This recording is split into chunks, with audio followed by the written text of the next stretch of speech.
Good morning, everyone. Beta, good morning. So let's begin the new unit that is price of the goods. दो unit आपकी हम finish कर चुके हैं. Unit 1 था आपका fundamental of sales of goods act. Fundamental में nature of the contract of sale, what are the essential condition for making contract of sale. और the second unit is types of the goods. Types of the goods के अंदर कितने तरह के goods होते हैं? Broadly we divided into 3 categories. One is existing goods, future goods and contingent goods. Existing goods is further divided into सब 3 categories. One is specific goods, ascertain goods and uncertain goods. एक आम व्यक्ति के लिए जिसको legal जानकारी नहीं है उसके लिए गुड्स है, उसे फर्क नहीं पड़ता कि वो फ्यूचर है, कंटिजेंट है, एग्जिस्टिंग है, कोई भी फर्क नहीं पड़ता है. लेकिन यहां पर जो हमने डिफरेंशिएट किया है वो क्यों किया है? क्योंकि जब हम बात की यूनिट पढ़ेंगे और राइट्स की बात करेंगे तो वो डिपेंड करेगा टाइप्स ऑफ द गुड्स पर. अगर केस स्टडी जब भी आपके सामने आएगी और अगर आप आइडेंटिफाई नहीं कर पाते हैं कि ये केस स्टडी किस टाइप ऑफ गुड्स से रिलेटेड है, तो बात के जो नियम्स होंगे, रूल्स होंगे, वो आप गलत अप्लाई करेंगे और आंसर आपका गलत हो जाएगा, रॉन्ग हो जाएगा. तो ये बहुत जरूरी था हमारे लिए कि हम ये डिसाइड करें कि सेल्स ऑफ गुड्स एक्ट कितने तरीके के टाइप्स ऑफ गुड्स के अंदर डील करता है. अब यूनिट 3 की बात आई है और यूनिट 3 का नाम है प्राइस ऑफ द गुड्स. काफी समय से आईसीएआई ने इसे एकांतवास में छोड़ रखा था, वनवास दे रखा था इस यूनिट को, और कभी भी कोई क्वेश्चन नहीं पूछा जाता था इस छोटी सी यूनिट से. लेकिन पिछले 2-3 अटेम्प्ट में अचानक आईसीएआई को पता नहीं क्या हुआ और हर बार इससे क्वेश्चन पूछा जा रहा है. बेहद ही छोटी सी यूनिट है, एक ही टर्मिनोलॉजी है, price of the goods. Already we have explained this word यानी कि price in the fundamental unit, क्योंकि one of the essential condition of a contract of sale is कि there should be a price. लेकिन what is the meaning of price? Price का मतलब है यहां पर मनी कंसिडरेशन. टर्मिनोलॉजी को बड़ा ध्यान से समझिएगा क्योंकि मैं एक एक टर्मिनोलॉजी को आपको एक्सप्लेन करके चल रहा हूं. और जो कीवर्ड्स हैं, जो डिफाइन है वर्ड, उन्हें आप किसी और वर्ड से सब्स्टिट्यूट नहीं कर सकते, क्योंकि बहुत सारे बच्चों को आदत होती है कि नए नए वर्डों को यूज करना. वो सिखाया भी जाता है आपको 12th तक के लेवल पर और उसे अच्छा माना जाता है. लेकिन लॉ में ये जो चीज आप वैसे अच्छा मान रहे हैं तो लॉ के अंदर वो बड़ी खतरनाक साबित हो जाएगी. अगर आप सोचते हैं कि मुझे और भी सुटेबल वर्ड आते हैं इससे रिलेटेड, तो उन सुटेबल वर्ड का मतलब यहाँ डिफरेंट हो सकता है. Is it clear? तो यहां पर आपको जो कीवर्ड है वो रिप्लेस नहीं करने हैं बिल्कुल भी. तो यही एक कारण भी है कि ये जो बिजनेस लॉ का पेपर है इसमें ज्यादातर बच्चे थोड़ा सा कमी महसूस करते हैं जिस समय उन्हें नंबर आते हैं, क्योंकि कॉन्फिडेंस तो उनमें भरा रहता है. लेकिन एग्जैक्टली नंबर क्यों कम आ रहे हैं उसका रीजन उन्हें लास्ट तक नहीं पता लग पाता है. तो इन बातों को ध्यान रखिएगा. तो price means money consideration for the sale of goods. और मनी का मतलब भी क्या है यहां पर? Legal tender. ऐसा नहीं है कि आपने कोई गुड्स परचेज किया और उसके बदले में अमेरिकन डॉलर रिसीव करे या दिए आपने, या ऑस्ट्रेलियन डॉलर दिए या लिए, यूके पाउंड दिया या लिया, तो that is foreign exchange. Foreign exchange के बदले में अगर कोई चीज आप कर रहे हैं तो वो मनी नहीं माना जाएगा, बल्कि मनी जो फॉरेन एक्सचेंज है वो अपने आप में गुड्स है, वो मनी नहीं है. और जो चीज मनी है वो गुड्स नहीं है. पता है क्यों गुड्स नहीं है? क्योंकि goods includes movable property but does not include actionable claim and money, because money is specifically excluded in the definition of goods. Is it clear? दोनों जब हम सेलर और बायर की बात करते हैं तो सेलर और बायर में से एक को प्राइस देना है, यानी कि जो बायर होगा वो प्राइस देगा और सेलर जो है गुड्स देगा. अगर दोनों तरफ से गुड्स है तो this is the case of barter system. Is it clear? और दोनों तरफ से अगर मनी है, दोनों तरफ से मनी कैसे होगी? जैसे मैंने एग्जाम्पल बताया था, यहां पर कटे फटे पुराने नोट बदले जाते हैं, तो जो कटे फटे पुराने नोट हैं, भारतीय करेंसी है, वो भी मनी है, और जो उसके बदले में नई करेंसी मिलेगी वो भी मनी के कैटेगरी के अंदर ही फॉल करती है। तो this is the case of की बोथ साइडेड क्या है? मनी है। Is it clear? Both sided आप गुड्स तो समझते भी हैं, बहुत सारे एग्जाम्पल आपके दिमाग में आ जाएंगे, लेकिन बोथ साइडेड मनी के एग्जाम्पल कई बार नहीं आते हैं आपके दिमाग में, तो वो मैंने बता दिया। नाउ ये यूनिट क्या कर रही है? ये तो चीज ऑलरेडी पता लगी गई थी कि price here means money consideration for the sales of goods. ठीक है ना बेटा? मोबाइल एक तरफ रख दीजिए सभी बच्चे। तो एक्शनेबल क्लेम का मतलब मैं पहले भी बता चुका हूं आपको, right to recover a debt. ध्यान आ रहा है कुछ आपको? तो right to recover a debt is a called actionable claim. तो पूरा एग्जांपल मैंने फंडामेंटल यूनिट समझाते हुए आपको दे दिया था। ये यूनिट हम जो पढ़ रहे हैं, ये यूनिट क्या कर रही है? ये यूनिट हमें बताएगी कि ठीक है, प्राइस है, गुड्स है, कॉन्ट्रैक्ट ऑफ सेल है, लेकिन mode of determining the price कितने हैं, यानी कि प्राइस क्या at the time of making the contract of sale ही तय करना जरूरी है। तो हमें लगता है कि जनरली तभी तय होगा, लेकिन 90% केसेस में तय होता है, लेकिन it is not necessary because law gives 3 ways of modes of determining the price. At the time of making the contract तो है ही, at the time of making the contract तो है ही। तो अगर आप देख रहे होंगे modes of determining price fixed by the contract, तो ये तो है ही, और ज्यादातर केसेस में ऐसा ही होता है। जिस समय आपकी टर्म्स एंड कंडीशन डिसाइड हो रही होती हैं, तो प्राइस भी उसी समय तय किया जाता है। तो fixed by the contract. Is it clear? Second चीज क्या है? Left to be fixed in an agreed manner by the third party. Many times क्या ऐसा नहीं होता है क्या? ये मैं एक सर्विस का एग्जांपल दे रहा हूं फिलहाल, लेकिन उससे आपको सेल्स और गुड्स का भी एग्जांपल क्लियर हो जाएगा। कि one student came to me and he asked कि he wants to join the CA foundation classes, what is your fees? मैंने फीस बता दी। फिर उसने कहा सर मुझे सिंगल साहब ने भेजा है, एक परिचित का नाम मुझे बता दिया, वो खास परिचित है, वो बहुत अच्छे परिचित हैं, तो फीस बताइए। अब वो इतने खास परिचित हैं कि मैं कुछ भी बताऊं तो मुझे लगेगा कि यार उनकी शान में थोड़ा सा गिरावट आएगी, तो मैंने बोला कि तुम कल से आना स्टार्ट करिए, जो भी वो कहेंगे वो हो जाएगा। ऐसा होता है नहीं होता है? तो क्या चीज है?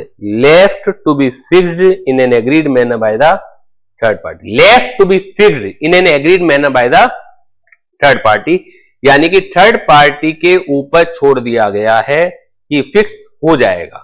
तो इट इज नॉट नेसेसरी कि price should be fixed at the time of formation of the contract of sale. ये जरूरी नहीं है। तो ध्यान दीजिएगा कि मैं अभी फिक्सेशन की बात कर रहा हूं, modes of determining the price की बात कर रहा हूं। डिटर्मिनेशन ऑफ प्राइस अलग है और प्राइस का भुगतान एक अलग चीज है।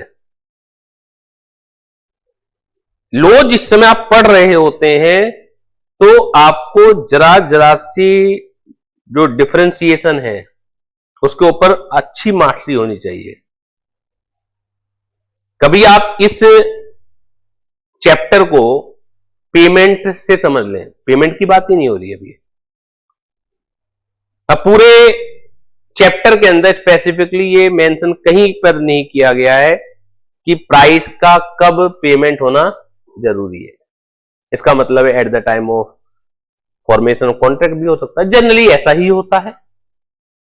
बिफोर फॉर्मेशन ऑफ कॉन्ट्रैक्ट भी हो सकता है, जो रेयर केसेस में होता है, और आफ्टर फॉर्मेशन ऑफ कॉन्ट्रैक्ट भी होता है, वो भी होता ही है। क्रेडिट सेल का केस सभी को मालूम है, तो ऐसा थोड़ी है कि at the time of formation of contract ही पेमेंट हो। लेकिन it is not discussed anywhere under the sales of goods act कि प्राइस का पेमेंट किस समय किया जाना चाहिए। ये जरूर डिस्कस कर रखा है कि प्राइस फिक्स कैसे होगा। तो प्राइस का फिक्स होना eight the time of formation of contract, fixed at any agreed manner, left to be fixed at an agreed manner by the third party. And the third one is mode of determining price, determined by the course of dealing. What is the course of dealing? Determined by the course of dealing. Course of dealing का मतलब क्या होता है कि जो normally चल रहा है। सर समझ नहीं आया, आप मेरे पास ये फाउंडेशन पढ़ने के लिए आ रहे हैं, क्या ऐसा नहीं होता कि कल को आप दो स्टूडेंट और ले आए, उन्होंने क्लास ज्वाइन करी, उन्होंने मेरे से प्राइस के बारे में पूछा भी नहीं, फीस के बारे में पूछा भी नहीं। ये मैं एग्जाम्पल ले रहा हूं सर्विस सेक्टर का, यही एग्जाम्पल आपका सेल्स और गुड्स एक्ट में भी चला जाएगा, वो भी एग्जाम्पल ले लेता हूं मैं भी। तो ये क्या है? Course of dealing. सेल्स और गुड्स एक्ट में कैसे हो सकता है? जनरली क्या होता है कि जब एक ही व्यक्ति से आप बार बार खरीदते हैं, हो सकता है कोई रिटेलर शॉपकीपर हो, वो होलसेलर से बार बार ऑर्डर लेता हो, एक प्रोडक्ट है, वो एक यूनिट है, बार बार मंगा रहा है, फोन किया 50 यूनिट भेज दीजिए, फोन किया 10 यूनिट भेज दीजिए।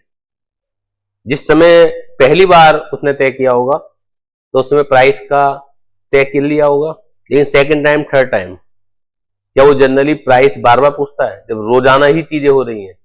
हाँ, अगर चेंज करना होगा तो फिर सेलर स्पेसिफिकली बताएगा, देखिए कि पिछली बार मैंने इतने की दी थी, इस बार इतने की नहीं हो पाएगी क्योंकि मार्केट में जो प्राइस है वो बदल गए हैं। तो इसे कहते हैं determined by the course of dealing. Clear हो गई बात ये? तो तीन में कौन कौन से हैं?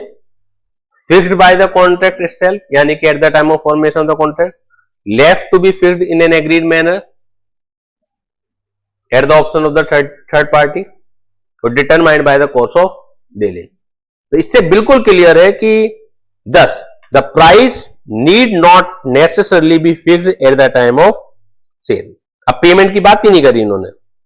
Where the price is not determined in accordance with the buyer must pay the seller a reasonable price. अगर प्राइस डिटरमाइंड नहीं हो पा रहा है तो बायर को तब भी क्या देना पड़ेगा? एक रीजनेबल प्राइस देना पड़ेगा। Is it clear? अब एक केस और है कि what happened if price is not fixed by the third party. ये तो कब की बात आएगी? अगर fixation of price is to be left at an agreed manner by the third party and the third party deny to fixation of the price. Many times वो common friend इतना common है कि दोनों का ही वो बुरा नहीं बनना चाह रहा, तो ऐसे केस में भाई अपने आप देख लो, मुझे बीच में मत लाओ, क्योंकि जिसे प्राइस देना है वो उम्मीद करेगा कि कम से कम वो फिक्सेशन करे, जिसे प्राइस लेना है वो चाहेगा कि ज्यादा से ज्यादा फिक्सेशन करे, तो एक ना एक का तो बुरा वो बनेगा ही। तो मेनी टाइम थर्ड पार्टी जो है बुरा नहीं बनना चाहती है। तो what happened consequences of not fixation of price by the third party, contract become void. It means if third party is enabled, third party denying for fixation of the price, then contract becomes void। यानी कि जो स्थिति before formation of contract से पहले थी वो स्थिति दोबारा से आ जाएगी। मैं एज ए सेलर बायर के ऊपर प्रेशर नहीं बना सकता कि नहीं कॉन्ट्रैक्ट तो मानना पड़ेगा और आपको मुझे प्राइस देना पड़ेगा, ना ही बायर में से प्रेशर बना सकता क्योंकि कॉन्ट्रैक्ट क्या हो गया? वाइड होगा। लेकिन अगर जिस समय थर्ड पार्टी ने फिक्सेशन से मना किया उससे पहले कुछ डिलीवरी हो चुकी है उससे पहले कुछ डिलीवरी हो चुकी है, then buyer must pay a reasonable price for that. Clear? क्या होगा अगर थर्ड पार्टी ने मना किया है सेलर के कहने से, थर्ड पार्टी ने मना किया है बायर के कहने से, अगर ये पता लग जाता है तो जिस भी पार्टी की गलती, कॉन्ट्रैक्ट तो वाइड होगा ही होगा क्योंकि फिक्सेशन मना हो गया, लेकिन पता लग रहा है कि सेलर के कहने से मना किया गया था, तो सेलर दोषी है and seller pay a reasonable compensation to the buyer. तो रीजनेबल कंपनसेशन क्या होगी? Decided by the court. हमें तो आंसर ये लिखना है कि कंपनसेशन दिया जाएगा, हमें तो लो बताना है। अगर थर्ड पार्टी मना करती है बायर के कहने से तो buyer must pay compensation to the seller. This is the whole concept of price of the goods. अब एक बार रीड यहां से कर लेते हैं। तो बड़ा छोटी सी यूनिट है ये, अभी तक जरूर अज्ञातवास में पड़ी हुई थी, किसी की नजर नहीं जा रही थी, आईसीआई की नजर नहीं जा रही थी, लेकिन आप देखेंगे पिछले 2-4 अटेम्प्ट से क्वेश्चन पूछे जा रहे हैं इससे, प्राइस ऑफ द गुड्स से। Consequences of not fixing price by the third party. The agreement to sell goods become void if the following two conditions are fulfilled. If such agreement provides that price is to be fixed, to be है, खाली be आ गया ना, to be fixed by the valuation of the third party, and if such third party cannot or does not make such valuation. Right of party not at fault to sue, जिसकी गलती नहीं है। Where such a third party prevented from making the valuation by the fault of the seller or buyer, the third party not at fault may maintain a suit for damage against the party in fault.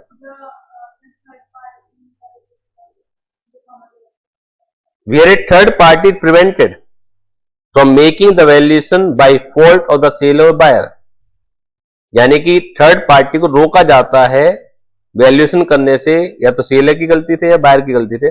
The third party not at fault, ये third party नहीं है, ये other party आ जाएगी। Other party का third party तो उसे कहते हैं जिन दो लोगों के बीच में भी कॉन्ट्रैक्ट है, उसके अलावा जितनी भी पार्टियां वो क्या हो जाएगी?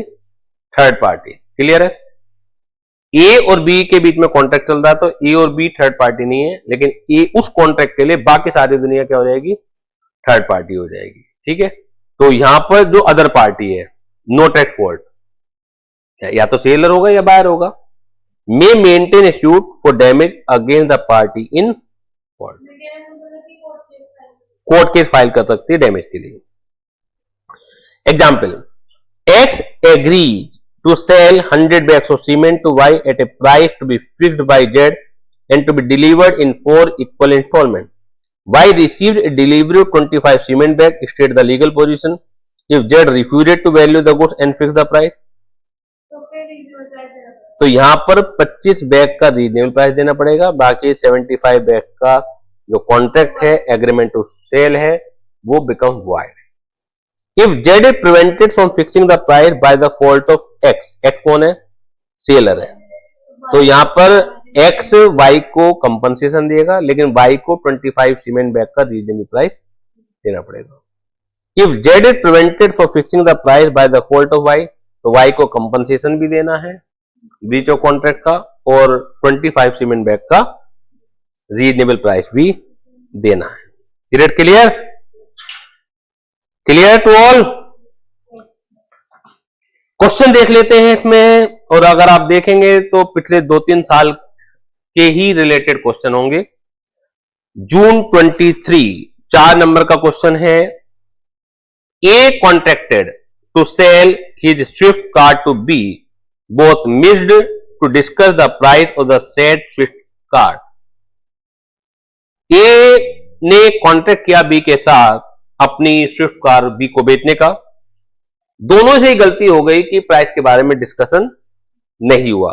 Letter A refused to sell his Swift car to B on the ground that agreement was void being uncertain about the price. तो बाद में ए का मन बदल गया होगा, मतलब हो सकता है कि ए को कोई और बढ़िया ग्राहक मिल जाए, वो ज्यादा प्राइस पर मिल जाए, तो हर व्यक्ति जो भी दोषी है, जो भी गलती कर रहा है, वो टेक्निकल ग्राउंड का फायदा उठाना चाहता है कि मुझे कॉन्ट्रैक्ट को भी पूरा ना करना पड़े, अब मेरे ऊपर कोई केस फाइल भी ना हो। तो ये यही कह रहा है कि जी अनसर्टेन एग्रीमेंट है और एग्रीमेंट वाइड है, क्योंकि वाइड होने का मतलब क्या है कि कोई किसी के ऊपर केस नहीं कर सकता उस पर्टिकुलर पर्पज के लिए। डर B had any right against A under the sales of goods act, तो क्या बी के पास ये राइट है under the sales of goods act या नहीं है?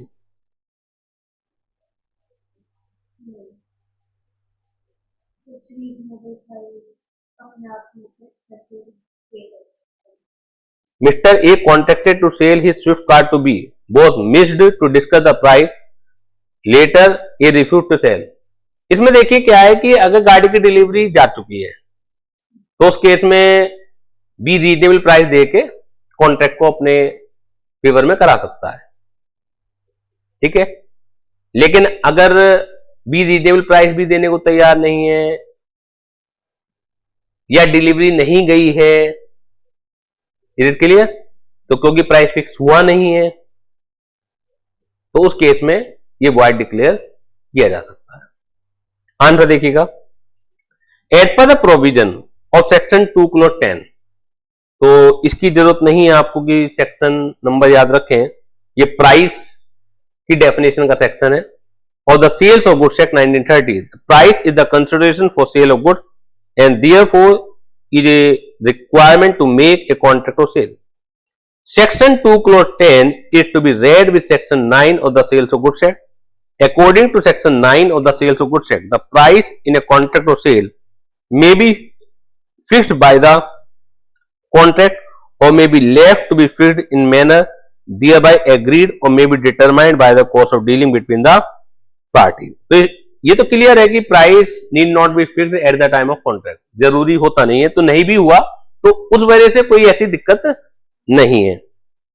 Even though both the party missed to discuss the price of the car while making the contract, it will be a valid contract. गलती ये मत कर दीजिएगा कि जो दलील ए के द्वारा दी गई है कि जो कि प्राइस फिक्स नहीं है, अनसर्टेन है, इसलिए वॉइड है, वो दलील काम की नहीं है।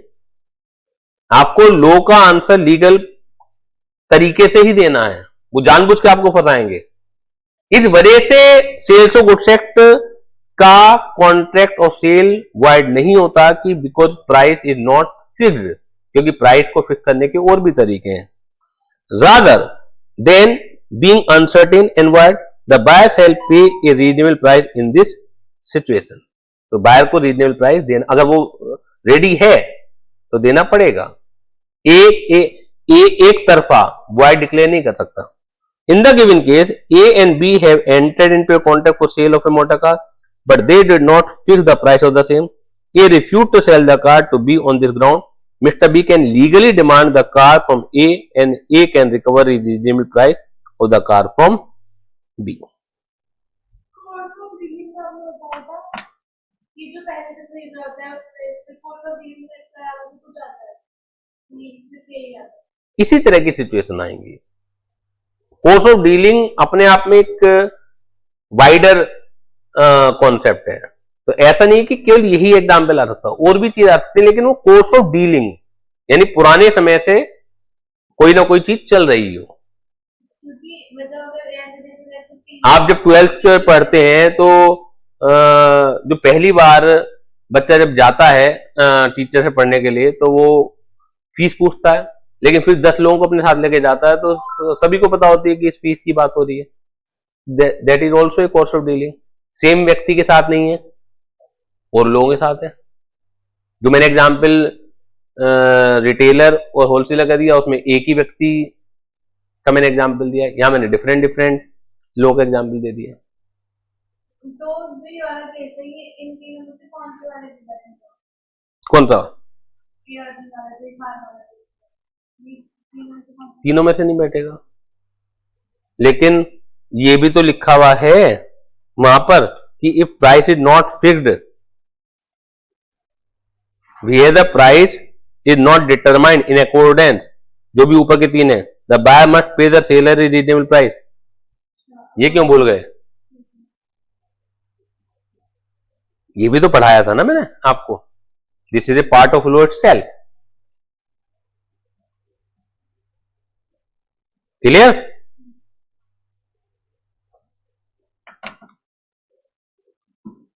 क्वेश्चन नंबर 2 देखिएगा। Soni, a friend of Priya, wanted to buy her two-wheeler. Priya agreed to sell her two-wheeler to Sony, and it was decided that price of the two-wheeler will be fixed by Priya's father. Soni और प्रिया आपस में दोस्त हैं।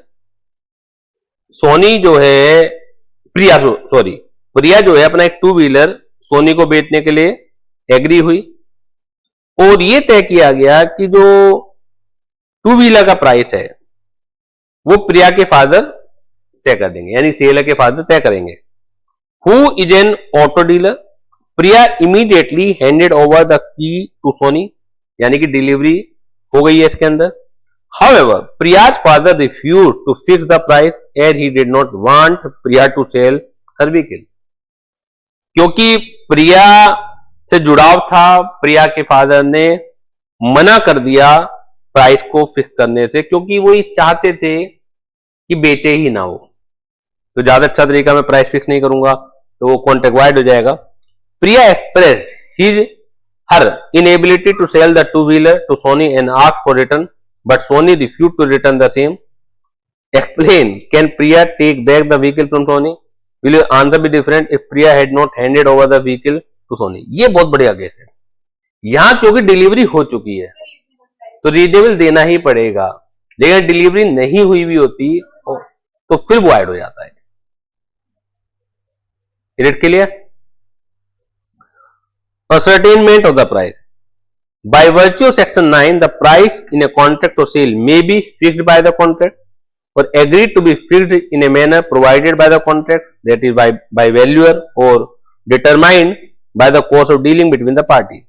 Agreement to sale at valuation. Section 10 provides for the determination of price by a third party, where there is an agreement to sell goods on the term that price is to be fixed by the valuation of a third party, and third party either does not or cannot make such valuation, the agreement is thereby avoided. However, a buyer who has received and appropriated the goods must pay a reasonable price for them. इनके ये पहले आप पूरा theory लिख रहे हैं, जिस theory से जिस प्रोविजन से आपका केस रिलेट करता है, उसके बाद में आप आंसर भी देंगे, ठीक है ना। कभी आप इसी को आंसर समझ लें। In case the third party is prevented from making the valuation by the default of either party, the party not at fault may maintain a suit for damage against the party in fault. इस second point की जरूरत नहीं भी थी इसमें, क्योंकि यहां पर उस तरह की सिचुएशन नहीं है कि थर्ड पार्टी प्रिवेंटेड वाला केस नहीं है। हाँ, तब भी मिलेंगे, ऐसा नहीं है कि आपको अगर ये पॉइंट लिखोगे तो ही नंबर मिलेंगे। वो चीज जरूर लिखनी है जहां तक केस स्टडी है। समझ आ रही है बात आपको? और ये कलाकारी आनी चाहिए कि कहां से हम अपने आंसर को कट शॉर्ट कर सकते हैं, कैसे लॉन्ग कर सकते हैं, क्योंकि कई बार लॉन्ग भी अगर आपको करना है तो इररिलेवेंट बातों से तो बिल्कुल भी नहीं करना उसी टॉपिक के इर्द गिर्द है, ठीक है। क्योंकि पिछली बार से जो 2 पेपर आए हैं आपके, खासकर सितंबर 24 तो बड़ा ही खतरनाक था। खतरनाक इन द सेंस कि वो लेंदी था। सितंबर 24 से पहले नंबर ऑफ क्वेश्चन जो अटेम्प्ट करने होते थे आपको, टोटल 6 क्वेश्चन आते हैं, मालूम ही आपको, उसमें 5 करने होते हैं और हर क्वेश्चन में 3-3 पार्ट होते हैं। इसका मतलब टोटल नंबर ऑफ क्वेश्चन आपको 15 अटेम्प्ट करने होते थे। लेकिन सितंबर 24 का पेपर देखेंगे तो 30 क्वेश्चन के करीब आपको अटेम्प्ट करने थे। तो हर क्वेश्चन अपने से एक से बढ़कर एक था, सब केस स्टडी थी। तो उसमें कलाकारी ये थी कि आपको अपने आंसर को कट शॉर्ट कैसे करना है। अगर आपको ये कलाकारी नहीं आती है तो भी प्रॉब्लम में आप कर सकते हैं। 2-2 नंबर के क्वेश्चन, मतलब यही क्वेश्चन जो 7 नंबर का आपको दिख रहा है, माना यही 2 नंबर का पूछ लेंगे, उसमें ये 7 नंबर का क्वेश्चन है, वही 2 नंबर का पूछ लेंगे आपसे। तो ये थोड़ी पूरा ये सब चीजें अब आप लिख के आओगे, फिर तो पेपर ही पूरा नहीं होगा ना आपका।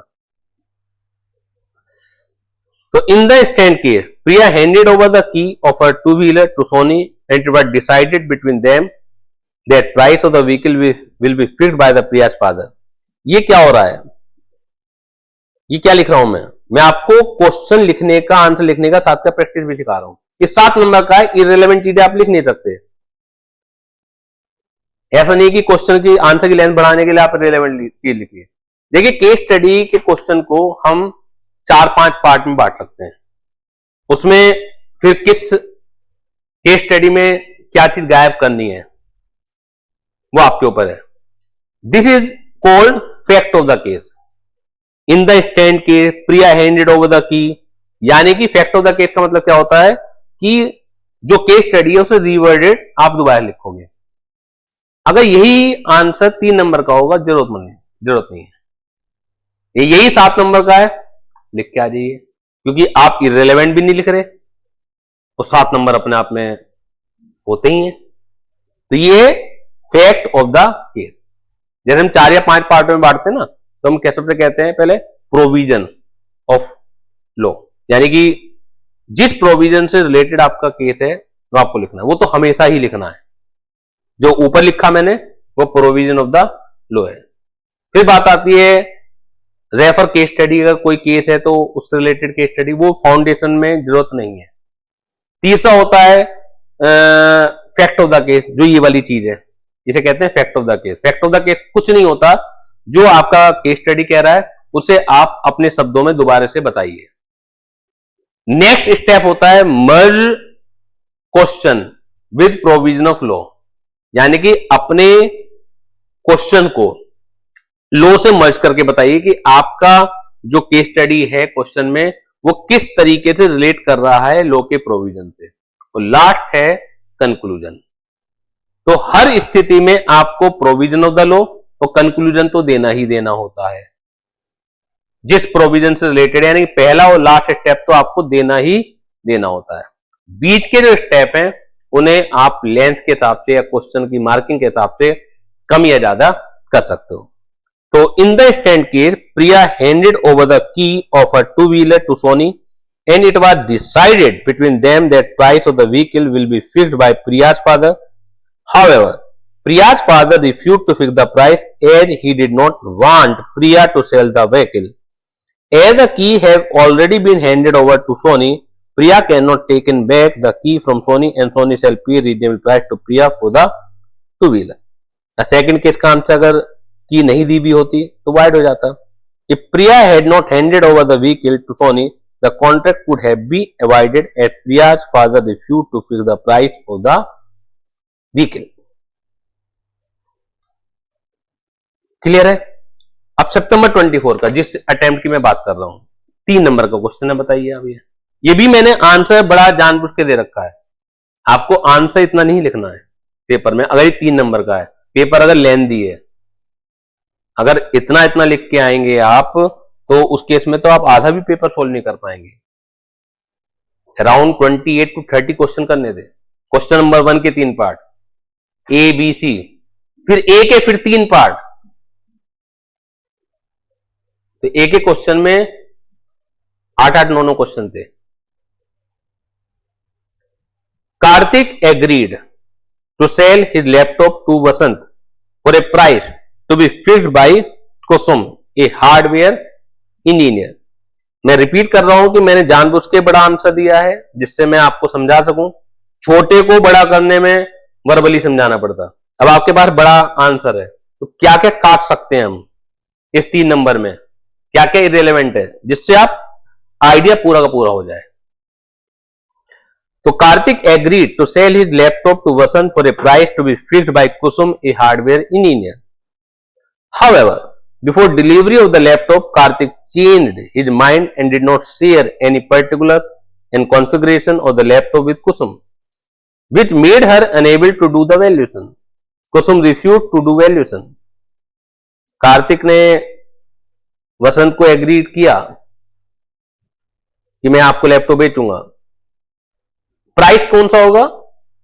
जो हार्डवेयर इंजीनियर कुसुम फिक्स करेगा। लेकिन आप बताइए कि लैपटॉप जैसी चीज क्या फिक्स होती है जी? रैम क्या है, प्रोसेसर कितनी स्पीड का है।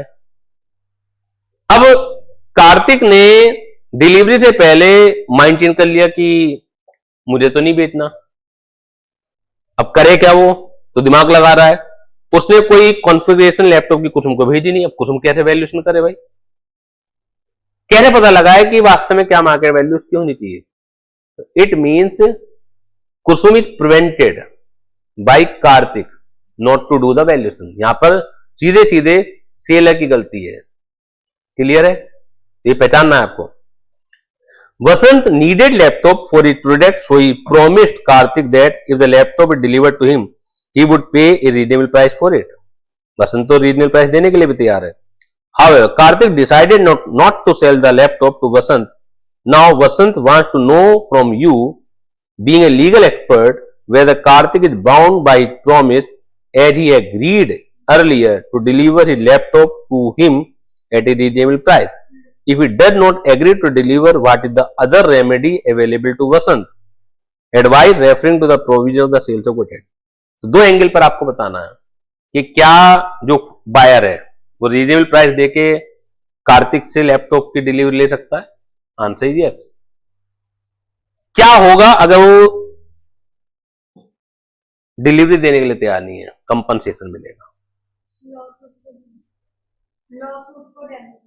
हाँ, मतलब जनरली मैं बता दूं आपको, जैसे इंडियन कॉन्ट्रैक्ट एक्ट है, सेल्स गुड्स एक्ट है, ऐसा नहीं है कि आपने एक चीज डिसाइड कर ली कि जी लैपटॉप ही लेना है मुझे तो लैपटॉप भी मिलेगा, इसलिए दोनों चीज पूछ ली इन्होंने। वैसे तो वो देने के लिए लायबिल है, लेकिन वो नहीं देना चाहता तो कंपनसेशन भी देना पड़ेगा उसे। Under the sales of goods act 1930 3 number का है आंसर। जानबूझ के बड़ा लिखा गया है कि अगर ये 7 नंबर 10 नंबर का होता तो क्या क्या आप एक्सप्लेन करते, और इस आंसर के मदद से मैं आपको ये बता सकता हूं कि आप क्या क्या काट सकते हो इसमें से। इररेलेवेंट बिल्कुल भी नहीं होगा। Under the sales of goods act 1930 the case of Karthik and Vasant involved a contract where the price was to be fixed by the third party. Kusum, here the legal analysis and advice regarding Karthik obligation and Vasant's right.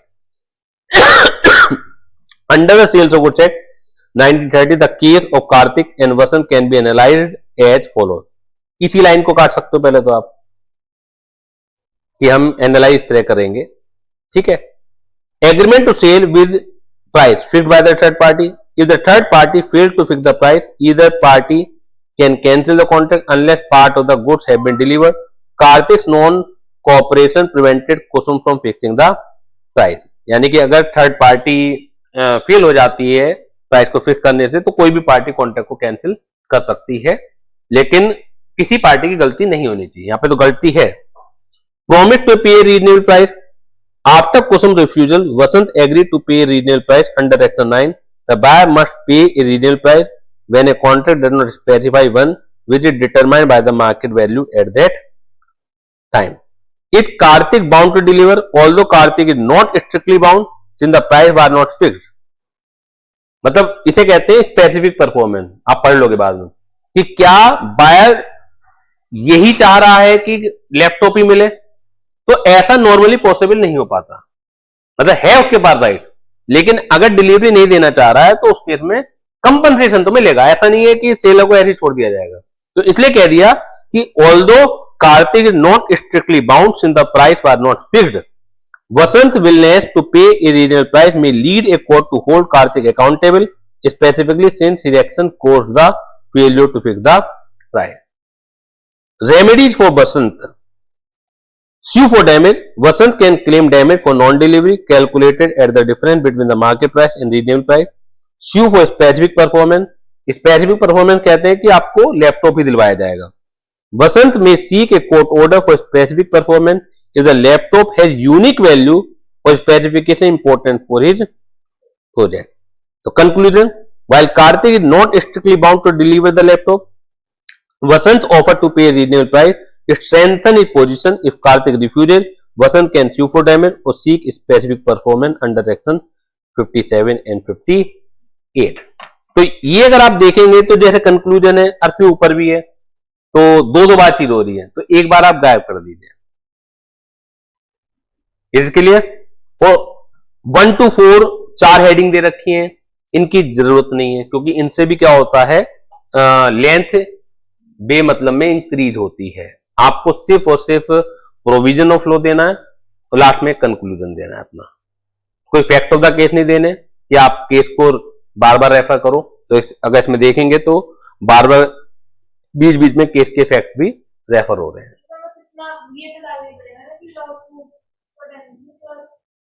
और regional price अगर वो देना चाह रहा है तो कौन सा, हाँ यही 2 पॉइंट आएंगे, यही 2 पॉइंट आएंगे, बिल्कुल यही 2 पॉइंट आएंगे। यहां तक बताइए कोई परेशानी हो तो मैं डिस्कस कर लेता हूं। तो हमारी 3 यूनिट हो गई हैं, कौन कौन सी हो गई हैं? फंडामेंटल, उसमें we have discussed the main feature of the contract of sale, what are the essentials condition और making a contract of sale. तो कौन कौन सी एसेंशियल कंडीशन थी एक बार डिस्कस कर लेते हैं। बायर और सेलर होने चाहिए, इसके अलावा प्राइस होना चाहिए, इसके अलावा कॉन्ट्रैक्ट ऑफ सेल होना चाहिए, ट्रांसफर और एग्री टू ट्रांसफर होना चाहिए, गुड्स होना चाहिए और प्राइस होना चाहिए। मेनली गुड्स और प्राइस की डेफिनेशन है। Price here means money consideration and money here means in legal tender. Legal tender जो फिलहाल चल रहे हैं। गुड्स की जो डेफिनेशन है, गुड्स इंक्लूड, तो ये भी ध्यान रखिएगा, इसे हाईलाइट करना मैं भूल गया हूं, इसे भी हाईलाइट कर देता हूं। मध्य समय तो मैं कर ही देता खैर, लेकिन अभी कर देता हूं। डेफिनेशन जो है वो 3 तरीके से दी जाती हैं। मीन्स, इंक्लूड्स और मीन्स एंड इंक्लूड्स। गुड्स की डेफिनेशन निकालेगा। डेफिनेशन जो है वो 3 तरीके से दी जाती हैं और तीनों का इंटरप्रिटेशन अलग अलग होता है। फंडामेंटल यूनिट्स में आप गुड्स की डेफिनेशन देखेंगे तो यहां पे क्या लिखा हुआ है? Means. You can not change this word. कहीं कहीं डेफिनेशन में आएगा इंक्लूड्स, और अगर मैं आपको ये हाईलाइट ना करूं तो क्या हो सकता है, आप कुछ मीन के लिए इंक्लूड लेके आओ क्योंकि आपको पता ही नहीं है।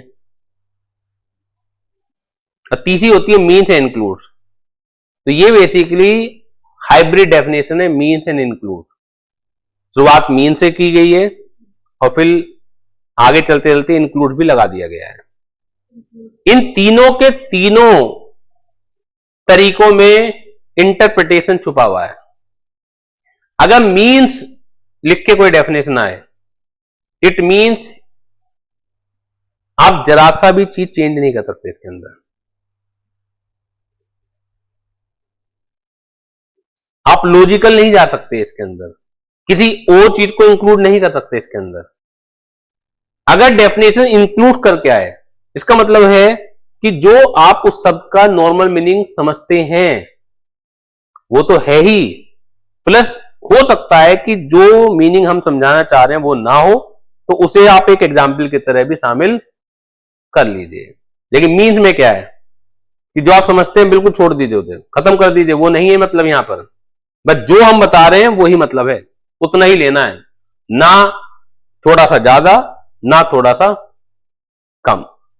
और मीन्स एंड इंक्लूड क्या होता है? देखिए मीन्स डेफिनेशन तब दी जाती है जब law maker is very clear, वो क्या क्या चाहते हैं इंक्लूड करना।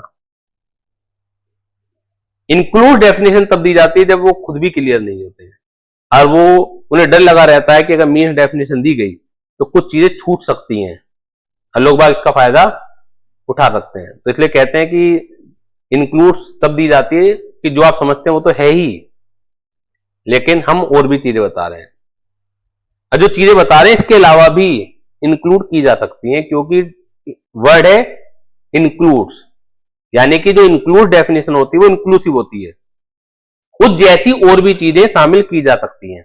लेकिन मीन्स में क्या होता है, बस जो बता दिया उतना ही।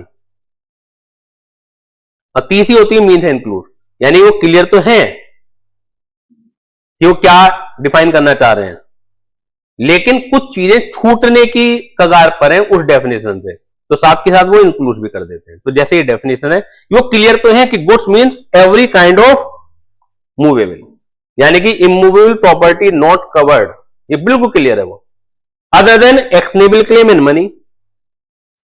लेकिन इस डेफिनेशन से कुछ चीजें छूटने का डर था, इसलिए इन्होंने कर दिया and include stocks and share, क्योंकि नॉर्मली आप कभी शेयर्स को गुड्स कहां मानते हैं, स्टॉक सर्टिफिकेट को गुड्स कहां माना जाता है नॉर्मली, आप क्या मानते हैं मूवेबल प्रॉपर्टी है, वो तो एक सर्टिफिकेट है।